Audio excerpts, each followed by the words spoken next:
Hello everyone. A lot of people are making these 2x72 belt grinders, and I did make that one over here, and it's been working pretty good for me. And this is what I mainly use them for, is grinding the flat bevels on my axe blades. It works pretty good, but it's not extremely powerful. So I wanted to make one of these bigger ones with a bigger motor, and you know, you can never have too much power. So I got a hold of a 1 horsepower motor, and I got some tubing that'll work to make it. It's 2-inch square and 1.5 inches. That's 3/16, and this is 1/4 inch. No, sorry, they're both 3/16. This stuff here is 1/4 inch wall thickness, and you can get the 3/16 to go into the 1/4 inch, but you have to take off the seam inside, and it's a real pain in the butt. I did it on one piece, and it's brutal. So anyway, this is my preliminary design. I did a lot of YouTubing to check out the different patterns that people are coming up with. I was gonna try to use skateboard tires or wheels, and I made this wooden wheel. It's just glued up MDF, and I sanded it round. But I got a fair amount of time invested in this thing now, and I want to do it right the first time. So I did order some aluminum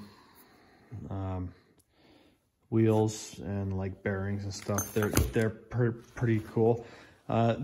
These skateboard wheels don't have a spacer in between the bearings, so I figured they would deflect and wouldn't track very well. This is my like, nothing's welded together right now. It's just resting there. So this is my tracking mechanism here. I'm gonna mount this guy up here, and this tube right here will allow me to put another post in there for a tool rest. And a bunch of the designs that I saw on YouTube have another post, like this one right here comes up, and then that one like telescopes in it. One creative guy made like a foot pedal so you could step on it, I think, to adjust, like to detension it so you could change the belt. But I kind of like the lever design so that you can just push down on here and it would pivot there to change the belt. So that's the reason that I want to go this way. So I'm gonna carry on, weld it all up, and I will stay in tune. I wanted to show you guys these bolts I got here. These are draw bolts for countertops. They're meant for joining plastic laminate countertops for your cabinets, and it's 1/4 inch steel. It's like a a rectangular nut, and they're made so you can router them in and then pull the countertop together. See, this one's free floating, but I thought it would work good because I can tack that big rectangle on there and it's way more surface area than a nut, so it'll be way easier to weld. I could just tap that, but I thought this was a great purpose for some extra fasteners I had, and I think they're gonna work out great. Yeah.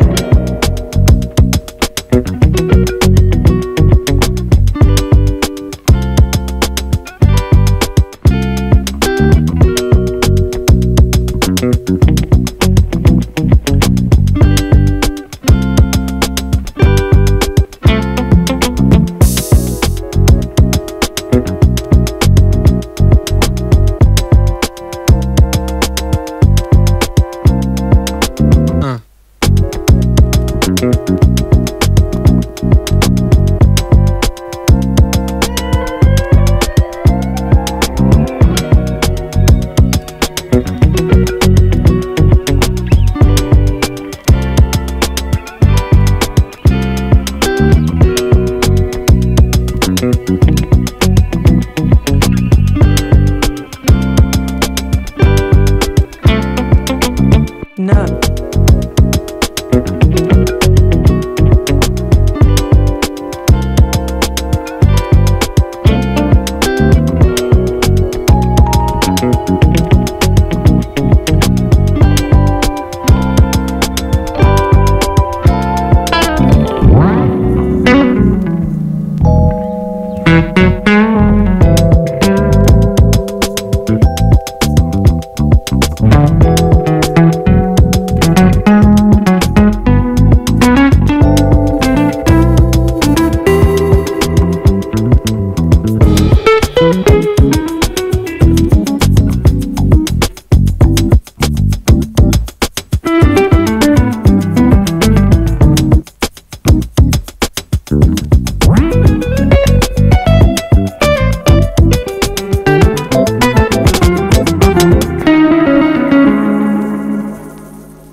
The flat spot, but what I do like to use is the slack belt part.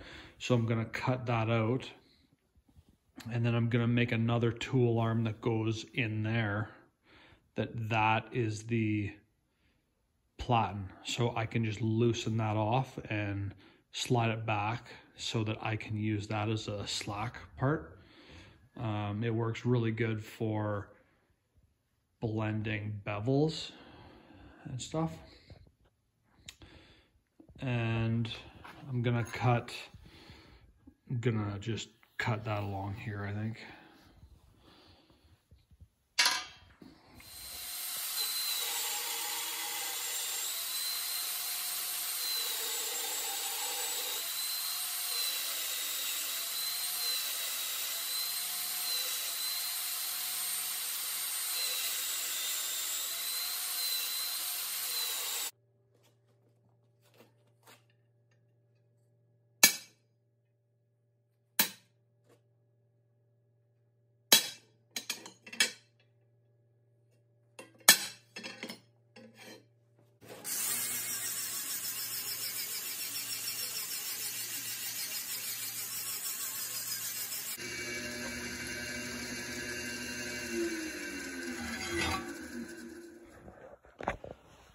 I've got these carriage bolts, and I'm too cheap to buy new ones. and I want the bottom to be flat, so I don't want to put them in from underneath.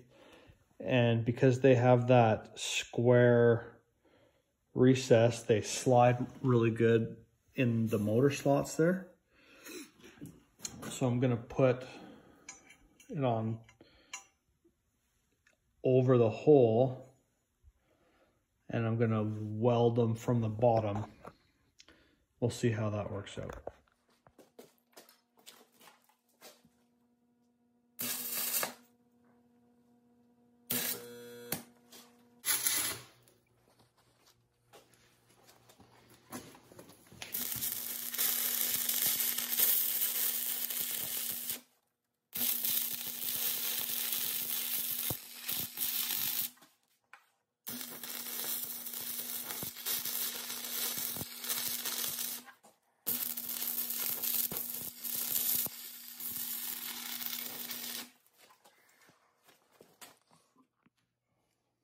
Cool.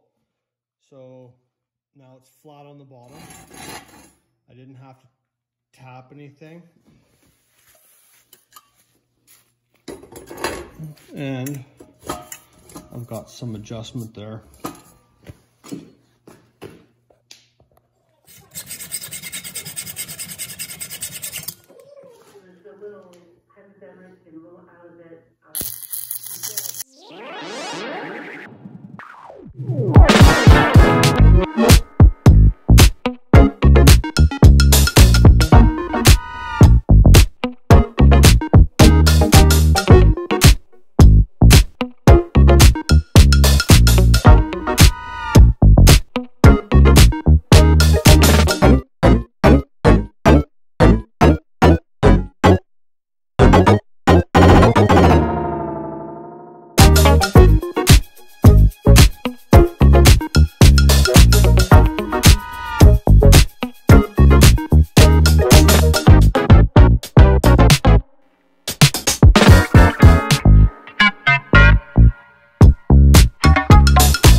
Oh, this is why I didn't want to do this. This sucks.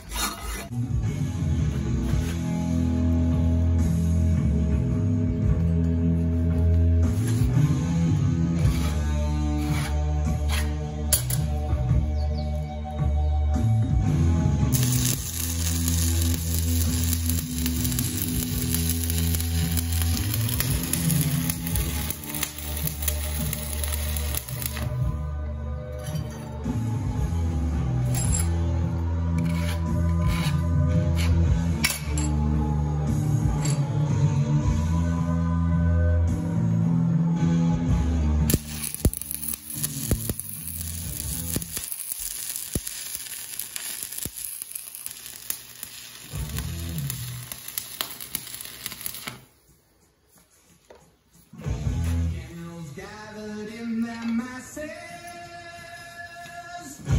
just like witches at black masses. Evil minds that plot destruction, sorcerer of death's construction. In the fields of bodies burning, as the war machine keeps turning.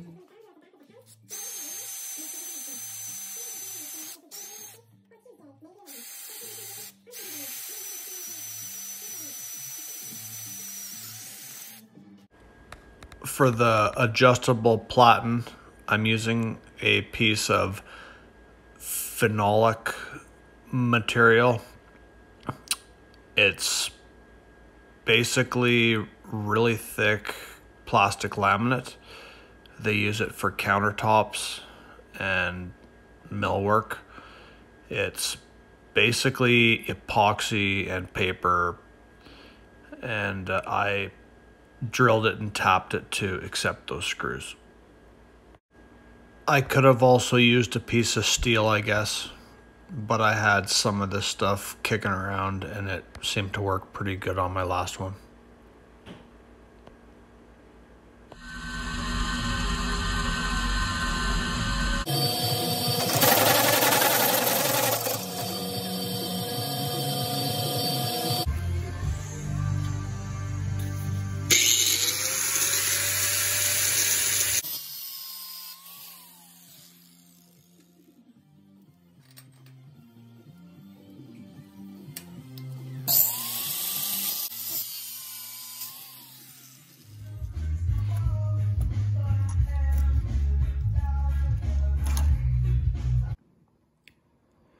Okay, I'm pretty well done the belt sander.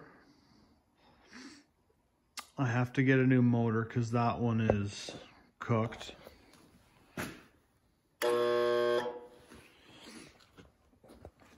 But it's pretty wicked.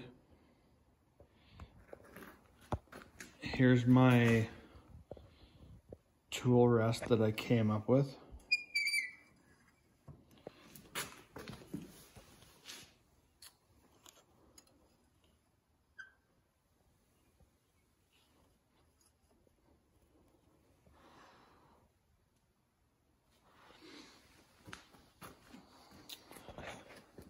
And here's my platen that I made, so I can just back that off, and then that'll give me the slack belt part here, so that you don't have to use it up there because that just shoots sparks in your face. And these are my little T-nuts I made.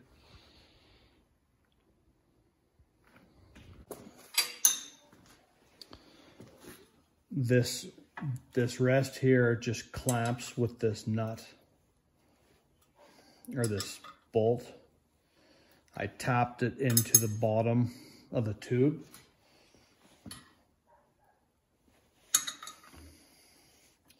It locks really positively.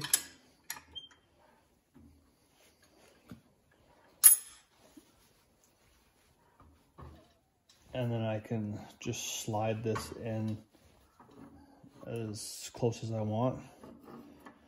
And the platen's adjustable there.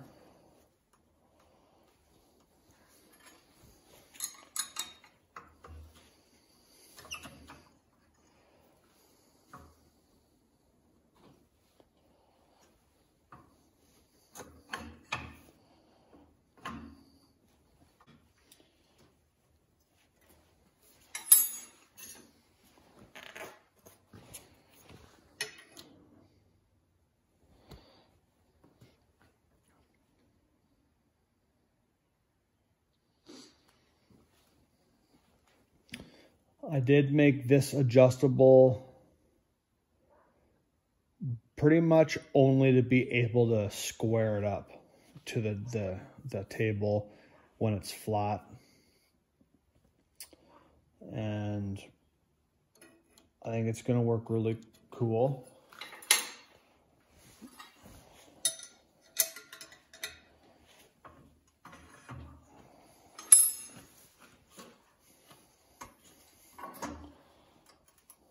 because if I want to grind a convex grind on axes, it's going to work really wicked here.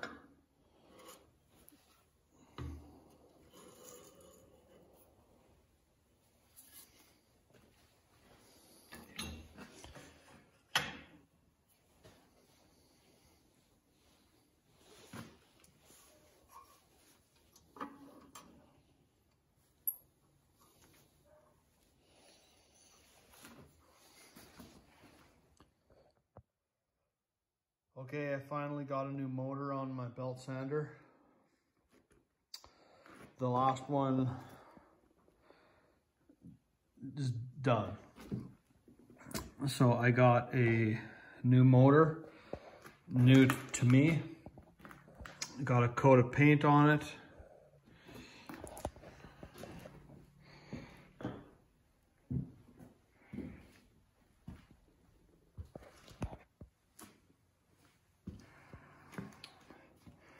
I added that piece of plexiglass there because I noticed a lot of the sparks were coming up over this wheel and getting slung at your neck and face. So I put that there, kind of like those cheesy grinders, no, those cheesy plexiglass shields that come on your grinder. We'll see how long it holds up for.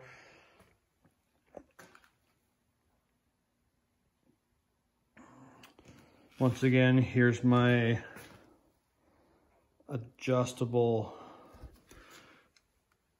tool rest. It's just a piece of 3/4 inch solid round welded into the tool post, and then that one just clamps on there.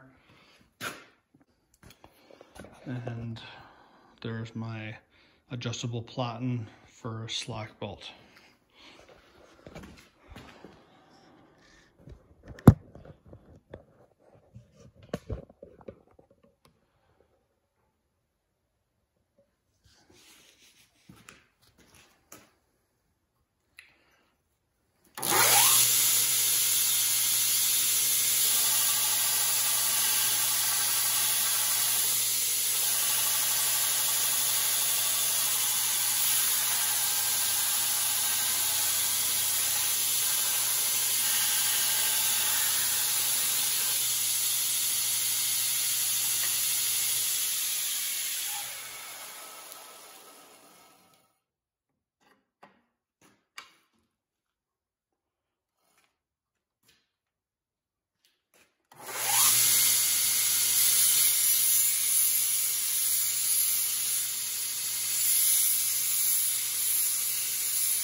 Thanks for watching.